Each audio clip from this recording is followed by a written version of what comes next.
നമസ്കാരം, ന്യൂസ് കാർഡിലേക്ക് സ്വാഗതം. ഒരാവശ്യവുമില്ലാതെ ഇന്ത്യയെ ചൊറിഞ്ഞ് പണി മേടിച്ചിരിക്കുകയാണ് ഇന്ത്യയുടെ അയൽ രാജ്യമായ മാലിദ്വീപ്. ചരിത്രം കാണാൻ പോകുന്ന ഏറ്റവും വലിയ പതനത്തിന്റെ ഭീതിയിൽ സ്വരാജ്യം തകരാതിരിക്കാൻ തങ്ങളെ കൊണ്ട് കഴിയുന്ന രീതിയിലെല്ലാം കോംപ്രമൈസിന് ശ്രമിച്ചുകൊണ്ടിരിക്കുകയാണ് ഇപ്പോൾ മാലിദ്വീപ്. എന്താണ് യഥാർത്ഥത്തിൽ ഇന്ത്യ മാലിദ്വീപ് പ്രശ്നം? ഇതിൽ ലക്ഷദ്വീപുമായി എന്താണ് ബന്ധം? 2023 ജനുവരി 5-ാം തീയതി ഇന്ത്യയിലെ തദ്ദേശീയ ടൂറിസത്തിന്റെ വികസനം എന്ന ലക്ഷ്യത്തെ അടിസ്ഥാനമാക്കി പ്രധാനമന്ത്രി നരേന്ദ്രമോദി ലക്ഷദ്വീപ് സന്ദർശിക്കുകയുണ്ടായി. വൈവിധ്യങ്ങളാൽ സമ്പന്നമായ അവിടുത്തെ കടൽ തീരത്തിരുന്നു കൊണ്ട് എടുത്ത മനോഹരമായ കുറച്ച് ഫോട്ടോസ് അദ്ദേഹം തന്റെ സോഷ്യൽ മീഡിയയിൽ പങ്കുവെക്കുകയും ചെയ്തു. കാഴ്ചയിൽ തന്നെ മനോഹരമായ ആ ചിത്രങ്ങൾ വലിയ രീതിയിൽ സോഷ്യൽ മീഡിയ ട്രെൻഡിങ്ങിലുമായി. ഒരു വശത്ത് ഫോട്ടോയ്ക്ക് വിമർശനവും അനുകൂലവുമായ മറുപടികളും പല കമന്റുകളും വന്നിരുന്നു. കൂടാതെ ലൈഫ് ജാക്കറ്റ് എടുത്ത് കടലിലേക്ക് ഇറങ്ങിയ നരേന്ദ്രമോദിക്കെതിരെ ട്രോളുകളും വന്നു. പക്ഷേ ഇവിടെ ഒന്നുമല്ല പ്രശ്നങ്ങളുടെ തുടക്കം. ഈ ചിത്രങ്ങളെ കളിയാക്കിക്കൊണ്ട് മാലിദ്വീപിന്റെ ഡെപ്യൂട്ടി മിനിസ്റ്റേഴ്സ് മറിയം ഷൂന, മൽഷ ഷെരീഫ്, മർസം മജീദ് എന്നിവർ രംഗത്ത് വന്നതായിരുന്നു. കളിയാക്കുന്നതൊക്കെ ജനാധിപത്യപരമായ കാര്യമാണെങ്കിലും ഇവിടെ കളി മാറുന്നത് മാലിദ്വീപിന്റെ ടൂറിസത്തെ വെല്ലുവിളിക്കാനാണ് നരേന്ദ്രമോദി ലക്ഷദ്വീപ് സന്ദർശിച്ചതെന്നും ഇന്ത്യൻ പ്രധാനമന്ത്രി ഇസ്രയേലിന്റെ കളിപ്പാവയാണെന്നും ഇവർ സ്ട്രോങ് പൊളിറ്റിക്കൽ സ്റ്റേറ്റ്മെന്റായി പരാമർശിക്കുകയുണ്ടായി. തൊട്ടു പിന്നാലെ ഇന്ത്യക്കെതിരെ ധാരാളം വംശീയ വിദ്വേഷത്തോടെയും ദേഷ്യത്തോടെയും സോഷ്യൽ മീഡിയ എഴുത്തുകൾ പ്രത്യക്ഷപ്പെട്ടു. ഇത് ചെറിയ രീതിയിലൊന്നുമായിരുന്നില്ല. മാലിദ്വീപിലെ വെല്ലുവിളിക്കാൻ ലക്ഷദ്വീപ് ആയിട്ടില്ല. ഇന്ത്യയിലുള്ളത് നാറ്റമുള്ള മുറികളാണ്, അവിടെ വൃത്തിയില്ല എന്നതിൽ തുടങ്ങി മാലിദ്വീപ് സോഷ്യൽ മീഡിയകളിലും സാധാ പത്രങ്ങളിൽ വരെ ഇന്ത്യക്കെതിരെ വിമർശനം രംഗത്ത് വന്നു. ഇതൊക്കെ കേട്ടാൽ നമ്മൾ പിന്നെ വെറുതെ വിടും? ഇന്ത്യൻ ഗവൺമെന്റ് മാത്രമല്ല, സാധാരണക്കാർ മുതൽ സെലിബ്രിറ്റികൾ വരെ മാലിദ്വീപിനെതിരെ ശക്തമായി പ്രതിഷേധിക്കാൻ തുടങ്ങി. സോഷ്യൽ മീഡിയയിലൂടെ കിട്ടിയ ഈ തിരിച്ചടി മാലിദ്വീപിന് താങ്ങാൻ കഴിയുന്നതിലും അപ്പുറമായിരുന്നു.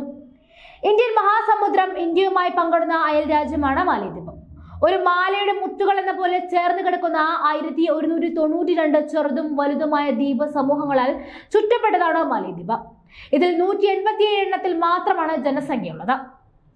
മുൻപ് മീൻപിടുത്തം പ്രധാന വരുമാന മാർഗമായിരുന്ന ഇവർക്ക് പിന്നീട് ടൂറിസം ഒന്ന് ഉദിച്ചു വന്ന കാലത്ത് ഇന്ത്യൻ ബാങ്കുകളുടെ അടക്കം സഹായത്തോടെയാണ് റിസോർട്ടുകളും ടൂറിസത്തിന്റെ പുതിയ സാധ്യതകളും തുറന്നു കിട്ടുന്നത്. ഇന്ന് രാജ്യത്തിന്റെ 3/4 വരുമാനവും ടൂറിസത്തിൽ നിന്നുമുള്ളതാണ്. വലിയ വികസിത രാജ്യങ്ങളോട് കിടപിടിക്കുന്നതാണ് ഇന്ന് അവരുടെ വരുമാന നിലവാരം. കൊറോണ കാലത്തിന് ശേഷം GDPയുടെ 28% ലഭിക്കുന്ന ടൂറിസം വഴി അവർ പ്രതിസന്ധികളെ നിസ്സാരമായി മറികടന്നു. എന്നാൽ ലോകരാജ്യങ്ങളുടെ കണക്കെടുത്താൽ ഇവർക്കുള്ള ഏറ്റവും കൂടുതലുള്ള ടൂറിസ്റ്റുകൾ ആരാണെന്ന് അറിയാമോ?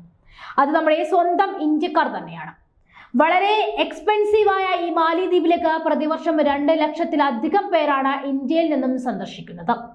സ്വാഭാവികമായും ഇന്ത്യൻ സന്ദർശകരാണ് അവരുടെ വരുമാന സ്രോതസ്സിന്റെ ഉറവിടം എന്ന് തന്നെ പറയാം. ഇത് മാത്രമല്ല, ഇന്ത്യൻ സായുധ സേനയുടെ പരിശീലനവും സഹായവും ഒരുപോലെ ഈ രാജ്യത്തിന് നൽകി വളരെ നല്ല ബന്ധത്തിലായിരുന്നു ഇതുവരെ. രക്ഷാപ്രവർത്തനം, തിരച്ചിൽ പോലുള്ള സാഹചര്യങ്ങളിൽ ഇന്ത്യൻ സൈന്യത്തിന്റെ സേവനവും അവർ ഉപയോഗിക്കാറുണ്ട്. എന്നാൽ 2014 മുതൽ മാലിദ്വീപ് ഭരിക്കുന്ന സർക്കാരിനെ ഇന്ത്യ വഴിയുള്ള നേട്ടങ്ങളെല്ലാം വേണമെന്നാൽ അതിന്റെ ഒന്നും കൂറ് കാണിക്കാൻ കഴിയില്ല എന്ന മട്ടിലാണ് പെരുമാറ്റം. ഇന്ത്യൻ സഹായങ്ങൾ കൈനീട്ടി വാങ്ങുന്ന സമയത്ത് തന്നെ ചൈനയോടുള്ള അമിതമായ സൗഹൃദത്തിനും അവർ താല്പര്യം കാണിച്ചു. ചൈനക്കോ ഇന്ത്യൻ മഹാസമുദ്രത്തിന്റെ ഒരു ഭാഗം കൈക്കുള്ളിലാക്കാമെന്ന തന്ത്രവും. ചൈനയോട് മാലിദ്വീപിൽ ഇത്ര സ്നേഹം വരാനുള്ള കാരണം മുൻപ് ഇന്ത്യൻ സായുധ സംഘടനകളെ അതിർത്തി വിട്ട് പോകുവാൻ ആവശ്യപ്പെട്ടുകൊണ്ട് ഔട്ട് ഇന്ത്യ ക്യാമ്പയിൻ നടത്തിയ മുഹമ്മദ് മൊയ്സു ആണ് ഇപ്പോൾ മാലിദ്വീപ് ഭരിക്കുന്നത്. ഇന്ത്യക്കെതിരെ വിമർശനം നടത്തിയ 3 ഡെപ്യൂട്ടി മിനിസ്റ്റേഴ്സിനെ പിന്നീട് സസ്പെൻഡ് ചെയ്തുവെങ്കിലും അവിടെ കൊണ്ടൊന്നും തീരുന്നതല്ല ഇന്ത്യയുടെ പ്രശ്നം. മുൻപ് സച്ചിൻ തെണ്ടുൽക്കറും അമിതാഭ് ബച്ചനും അടക്കമുള്ള സെലിബ്രിറ്റികൾ മാലിദ്വീപിനെ ഫ്രീ പ്രൊമോട്ട് ചെയ്യുമായിരുന്നു. പല ട്രാവൽ ഏജൻസികളും അത്തരത്തിൽ മാലിദ്വീപ് പ്രൊമോഷൻ ചെയ്യുമായിരുന്നു. അതുകൊണ്ട് തന്നെയാണ് ഇത്രയും ഇന്ത്യൻ സന്ദർശകർ അവിടെ സന്ദർശനത്തിനും എത്തിയതിനുള്ള കാരണവും.